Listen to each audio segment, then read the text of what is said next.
ہیں۔ ہم 26 جنوری کیوں مناتے ہیں؟ آج ہی کے دن 1950 میں ہمارے دیش کا قانون اور سنویدھان لکھا گیا۔ کسی بھی تنظیم، سنگٹھن اور دیش کو چلانے کے لیے قانون اور سنویدھان ریڑھ کی ہڈی کی طرح ہوتا ہے۔ بھارت آزادی سے پہلے 200 سال تک انگریزوں کا غلام رہا اور برٹش رول سے دیش کو چلایا جا رہا تھا۔ بھارت میں حکومت کرنے والی انگریز سرکار نے سب سے پہلے 1935 میں بھارتیوں کے سامنے ایک نئے ایکٹ کا اعلان کیا جسے بھارتیہ سرکار ادھینیم 1935 یا گورنمنٹ آف انڈیا ایکٹ 1935 بھی کہا جاتا ہے۔ اس ایکٹ کے کئی نیم اور دفعات آج بھی ہمارے سنویدھان میں شامل ہے۔ یہ قانون کبھی بھی بھارت کے لوگوں کو پسند نہیں آیا۔ اس ایکٹ کی ظاہری تصویر تو سنگھ شاسن کی تھی، لیکن حقیقت میں سارے اختیارات اور ادھیکار گورنر کے پاس تھے۔ اس لیے بھارت کے لوگوں میں اس ایکٹ کے خلاف بھاری تیش تھا اور لوگ اس قانون سے خوش نہیں تھے۔ پنڈت جواہر لال نہرو نے تو اس ایکٹ کو بغیر انجن کی مشین قرار دیا اور پورے دیش میں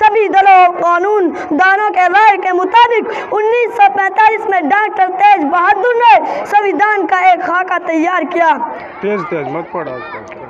اس وقت انگریز حکومت کی دمنکاری پالیسیوں کے چلتے دیش مالی بحران کا شکار تھا اور دیش میں بھی ایک کے بعد ایک آندولن چل رہے تھے اور دوسری عالمی جنگ چل رہی تھی۔ دیش کی حالت بہت خراب تھی اور دیش میں انگریز اور بھارت چھوڑو کا آندولن بھی اپنی پوری جوانی پر تھا۔ آزاد ہند فوج کا گٹھن ہو چکا تھا اور برٹش سرکار کی حالت بہت خراب ہو چکی تھی۔ لندن میں بھی ایک بڑا بدلاؤ ہوا۔ لندن میں ونسٹن چرچل کی ہار ہو چکی تھی اور نئے پردھان منتری برطانیہ کے بال ڈور اپنے ہاتھ میں لے چکے تھے۔ ایسے حالات میں برٹش بھارت کو نہیں چھوڑنا چاہتے تھے۔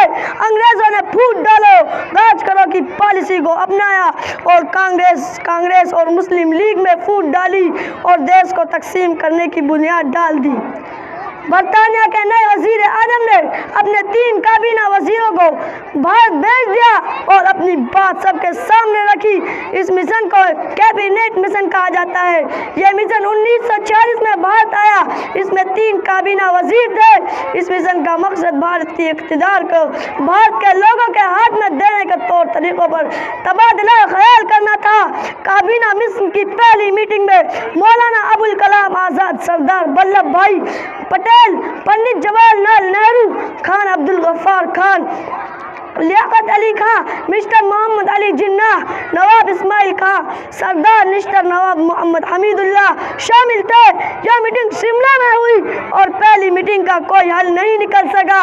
انگریزوں نے اپنی ضد نہیں چھوڑی اور 16 جون 1940 کو دیش تقسیم کرنے کا فیصلہ کر دیا۔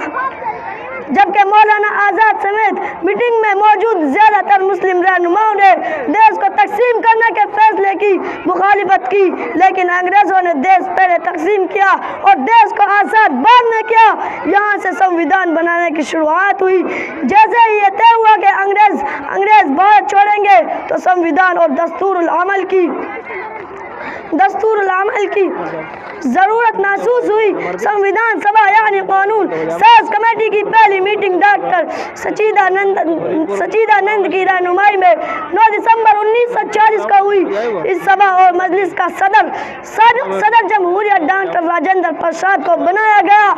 اس کے بعد 13 دسمبر 1940 کو سنویدھان اور قانون کی رف کاپی تیار کی گئی، جسے پنڈت جواہر لال نہرو نے سب کے سامنے پڑھ کر سنایا گیا۔ اس میں سب سے اہم بات یہ تھی کہ سبھی رجواڑوں کو ختم کیا جائے گا اور متحدہ بھارت اور اکھنڈ بھارت سبھی کو تسلیم کرنا ہوگا۔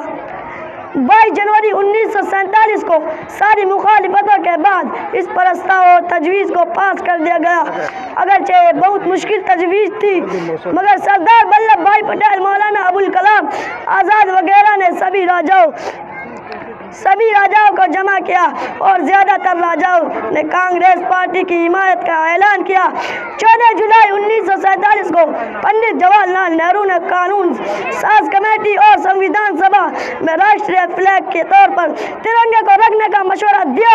سبھی نے ترنگے کو راشٹریہ فلیگ رکھنے کی بخوبی منظوری دی۔ انگریزوں کے دیش تقسیم ہو گیا۔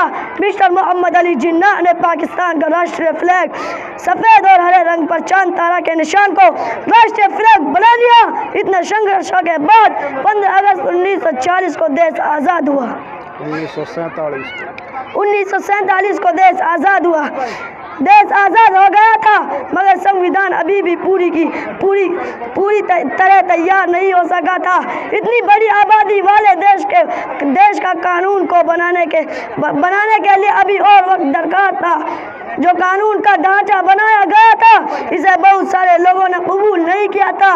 پھر ایک نئی کمیٹی تشکیل دی گئی جس میں تقریباً ہر علاقے کے لوگوں کو شامل کیا گیا، جس میں 379 لوگوں کو شامل کر پھر قانون لکھا گیا۔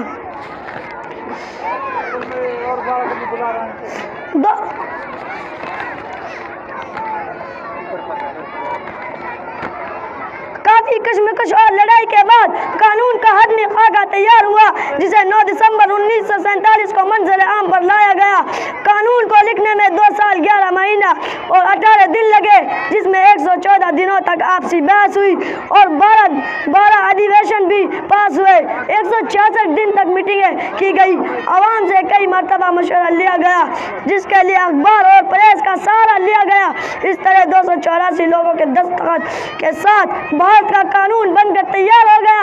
حالانکہ یہ قانون ملک کے اپنے لوگوں کو پیداوار اور اختراع نہیں تھا بلکہ مغربی بالخصوص عیسائی دیشوں کے 16 دیشوں کا سنویدھان سامنے رکھ کر اس میں سے کاپی پیسٹ کی گئی تھی۔ پھر بھی اسے ترتیب دینے میں تقریباً 3 سال لگ گئے اور 24 جنوری 1950 کو قانون کی کتاب تیار ہو گئی۔ یہ قانون اگرچہ شرعی قوانین سے بالکل مختلف ہے مگر دیش کا ہے۔ آج ہی کے دن یعنی 26 جنوری 1950 کو ایک سیکولر قانون کے ساتھ ہمارا بھارت دیش ایک جمہوری ملک بنا۔ اس لیے 26 جنوری کو ہم اور آپ اور پورا دیش شمال جمہوری گنتنتر دیوس کے طور پر مناتے ہیں اور اپنے شہدائے آزادی کو خراج عقیدت پیش کرتے ہیں۔ وآخر دعوانا الحمدللہ رب العالمین۔ السلام علیکم۔